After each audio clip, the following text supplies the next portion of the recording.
Finally, we have some post-game insight for Let's Go Pikachu and Eevee. Is this going to be the deciding factor to put Pokemon fans to the edge, to get hyped about this game? Let's chat.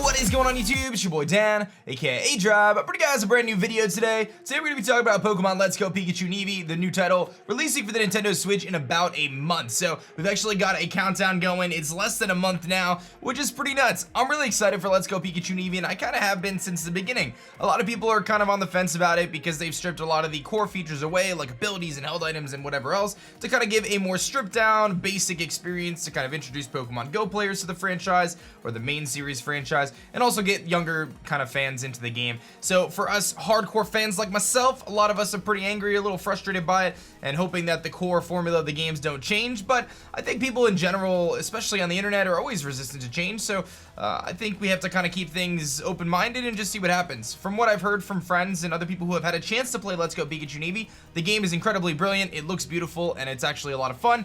I know it's going to be pretty easy going into it, but you kind of have to look at it as a bonus game, which is what I've been saying all along.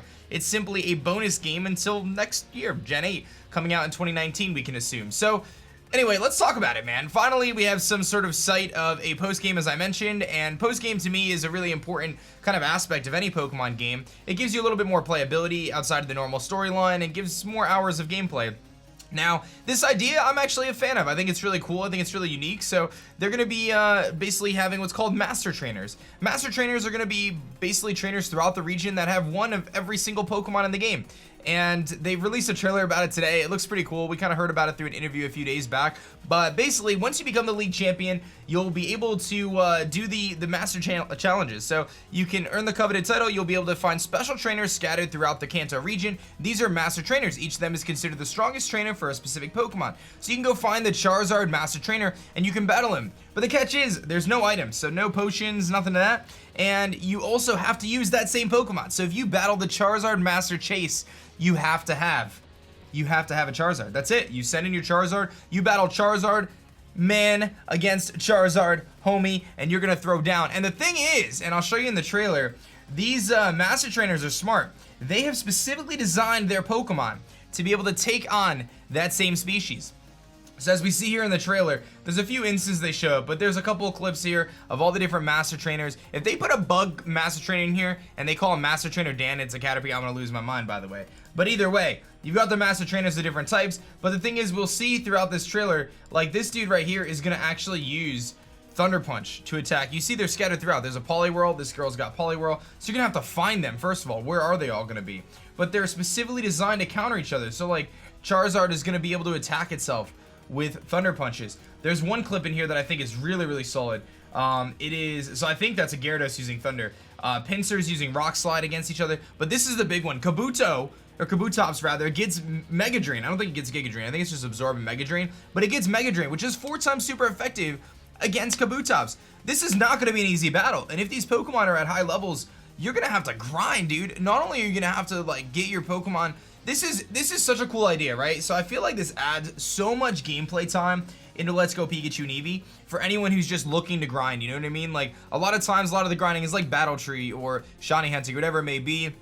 This is a really kind of new way to grind out the game in the sense that, one, you're going to train a Pokemon you've probably never used before, right? So for me, there's a good like I've really never used Kabutops. Like I used it in Draft League once, but really in gameplay I've never really used it. But I'm gonna have to get a Kabutops one day. I'm gonna have to train that bad boy up, have to teach it some specific moves to take on another Kabutops, and then I gotta battle another Kabutops and hope mine can beat the other one. It could end in one attack if you hit a Giga Drain. I have no idea. But that's crazy, dude. I feel like that's actually really cool. I don't know how you guys feel, but like there's a Lapras using Solar Beam, and then actually the Pokemon Center, they'll kind of address you as Venusaur Master Elaine. That's so cool. They'll address you as the Master. So first of all, question for you guys. What Pokemon do you want to be a Master of most? What Pokemon do you want to be a Master of most? Let me know in the comments section below. I'm going to go out and say I want to be a Master of... I'm going to say Pinsir myself, man. I know it's got Rock Slide, so I'll have to prepare for that, but maybe a bulk up Pinsir could be the play. I send out like a bulk up Pinsir. That could work, maybe. Or just drop a Guillotine and hope you hit it. I guess you challenge him a couple times, you'll get it eventually, right? I don't know if it'll work if you're the same level. I'm not really sure, but just kind of making jokes there. But yeah, master trainers, man. So basically, after you beat the Elite Four or you become the champion, you can walk around, you'll find them. They have their favorite icon above their head, so you're gonna have to locate them. This is the Pikachu master you see there in some of the screenshots. Truly powerful Ditto, so you have to battle them. And then you'll have to beat the master trainers to earn their title. You become the master of that Pokemon. And then you can become the Charizard master, you can become the Blastoise master across all 151 Pokemon. To me, that's actually really cool. Like, I'm a big fan. You guys can let me know in the comment section below what you think. But now it kind of brings the next question, right? Like, here's the next question. With Let's Go Pikachu and Eevee, we know it's a Yellow remake, right? We're jumping into Kanto again. We're going through Yellow. What's the plot line like?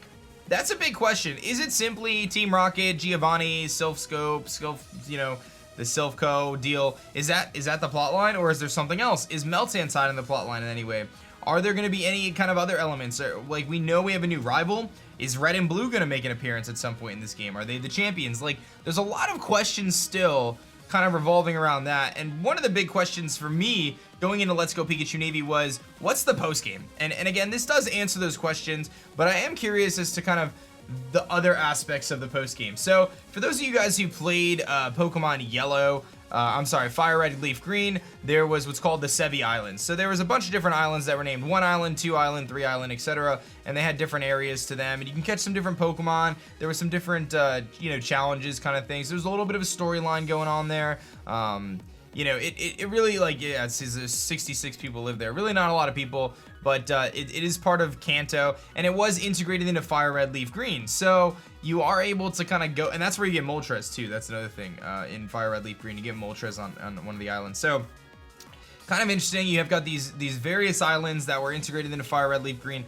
Are they going to be in Pokemon Let's Go Pikachu and Eevee? We have no reason to believe it yet, but doesn't mean it can't happen. And kind of taking it a step further, I feel like for those of you guys who have watched the anime, the Orange Islands, or the Orange Archipelago, which is another kind of chain of tropical islands south of Kanto and Johto, and there was a bunch of different islands that existed here, and this was mostly in the anime. I don't think this has ever really made an appearance in any of the games themselves, but it was in the show, and really known for the pink Pokemon that kind of appeared. You see there's a lot of islands. Will they integrate some sort of Orange Islands? You know, I'm kind of on the fence, because I feel like when they add new regions, like, what would be the purpose of that? What are they trying to add? What would be the gameplay there? But those who don't know, there was some really cool kind of pink Pokemon that were found on the different Orange Islands. Pink Rhyhorn, pink Nidoking.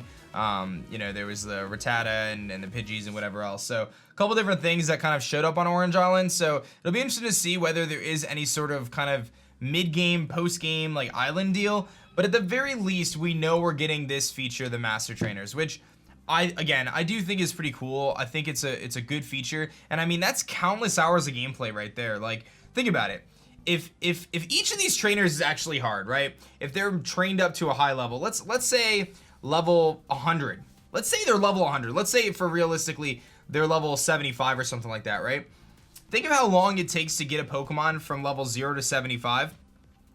You have to catch so many of them in this game, because there's not like trainers to battle. I don't know if there's going to be rebattling trainers. Hopefully there's like a VS Seeker that you can rebattle trainers, but you have to just catch a bunch of that species. So if you're going to take on the Charizard Master Trainer, you got to catch some serious Charmanders, right? Like, you're going to have to catch some serious Charmanders to get. It's not going to be easy. I feel like you look at this and go, oh yeah, I can beat the Caterpie guy, I can beat the Beedrill guy, I can beat the Mewtwo guy. I don't know if it's that easy, guys. Like, I'm going to be honest. I feel like it's going to be a haul. Like, I feel like it's going to be a haul to try to get through all of those. I mean, again, if you're spending... I can't even, like, start from scratch. Look at Kabutops. Like, how quickly can you get a Kabutops from a 0 level to, like, level 75, trained up with moves? Granted, you're not going to breed or anything like that, so you kind of take that element out of it, but how fast can you do that? Like, days, I feel like. So, this is going to add... In my opinion, I feel like this could add like 100 plus hours of the game. Like, in terms of just completion, right? Like, not everyone is going to do every master challenge. Some people are going to say, okay, I want just this one, or I'll try this one, or whatever. And if it really is hard, which I hope it is, I hope it's really hard. It seems like it could be. At least they have the good moves, right? If it is really hard and you have to battle them over and over again and tweak your strategy and things like that, that could actually be really cool, man. I could be really cool. I'm a fan. I'm a believer in the Master Trainers. I think it's a really good idea. I'm excited to see how it plays out. I am excited to see if there is going to be any more post-game. Again, I think it's a big deal. Will we get some sort of islands kind of factored in? And then again, the big question is, what's the plot line? There's still a lot of questions around Let's Go Pikachu and Eevee, but things are getting clearer and clearer. I'm pumped, guys. I'm actually really pumped, man. Like, I really am. I'm genuinely excited.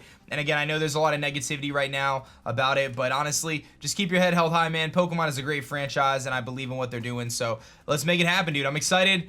Get pumped. Let me know which Pokemon Master you want to go for. What Master Trainer do you want to be first? And what are your thoughts on this post-game idea for Master Trainers? Hit that like button, subscribe if you're new. Thank you guys so much for watching. As always, my name is Dan. I also go by aDrive, and I will catch you guys on the next one.